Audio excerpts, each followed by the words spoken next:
നിത്യജീവിതത്തിൽ ഒഴിച്ചുകൂടാനാവാത്തതും അതോടൊപ്പം തന്നെ നമ്മുടെ പ്രകൃതിക്ക് വളരെയധികം വിനാശകരമായതുമാണ്. അപ്പോൾ ഈ പ്ലാസ്റ്റിക് ക്യാരി ബാഗുകൾ കൊണ്ട് ഗുണങ്ങളല്ലാതെ ഒരുപാട് ദോഷങ്ങളാണുള്ളത്. അതിനു പകരം നമ്മൾ പേപ്പർ ക്യാരി ബാഗ്, അതുപോലെ തന്നെ തുണി സഞ്ചികൾ എന്നിവ ഉപയോഗിക്കുക. നമ്മുടെ മണ്ണിനും ജലവും വായുവും ആരോഗ്യവും എല്ലാം തന്നെ പ്ലാസ്റ്റിക് വസ്തുക്കളുടെ ആധിക്യം കാരണം നശിക്കുന്നു. അതുകൊണ്ട് തന്നെ ഈ പ്ലാസ്റ്റിക് ക്യാരി ബാഗ് പ്ലാസ്റ്റിക് വസ്തുക്കൾ വിനിയോഗിച്ചതിന് ശേഷം പേപ്പർ ക്യാരി ബാഗുകളും അതോടൊപ്പം തന്നെ തുണിസഞ്ചികളും നമ്മുടെ സ്കൂൾ കുട്ടികൾക്ക് നൽകി നിർമ്മിക്കേണ്ടതുണ്ട്. ഈ വിഷയത്തോടനുബന്ധിച്ച് നമ്മുടെ പ്രോജക്റ്റ് ചെയ്യാൻ നമ്മൾ ഉദ്ദേശിക്കുന്നു. പ്ലാസ്റ്റിക് മലിനീകരണം മൂലം നമുക്ക് സംഭവിക്കാവുന്ന രോഗങ്ങൾ ശ്വാസകോശ സംബന്ധമായ രോഗങ്ങൾ, air pollution, water pollution, sound pollution എന്നിവയാണ്.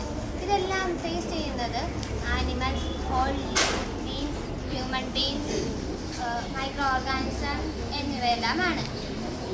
അതിനായി നമുക്ക് പ്ലാസ്റ്റിക് മലിനീകരണത്തിന് വേണ്ടിയുള്ള പ്രതിവിധികളാണ് റീസൈക്കിൾ ചെയ്യുക. പ്ലാസ്റ്റിക് ഉൽപ്പന്നങ്ങൾ ഉപേക്ഷിച്ച് തുണി സഞ്ചികളും പ്ലാസ്റ്റിക് പേപ്പർ ബാഗുകളും ഉപയോഗിക്കേണ്ടതുമാണ്.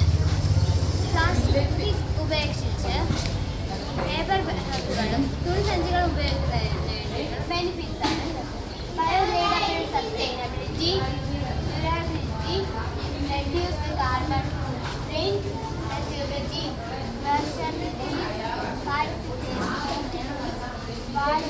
വാഷബിലിറ്റി എന്നിവയെല്ലാമാണ്.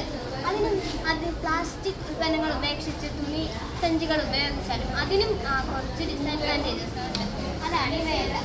It's wet, not waterproof, not as strong as plastic bags, more expensive, requires more materials for production എന്നിവയെല്ലാമാണ്. നമസ്കാരം.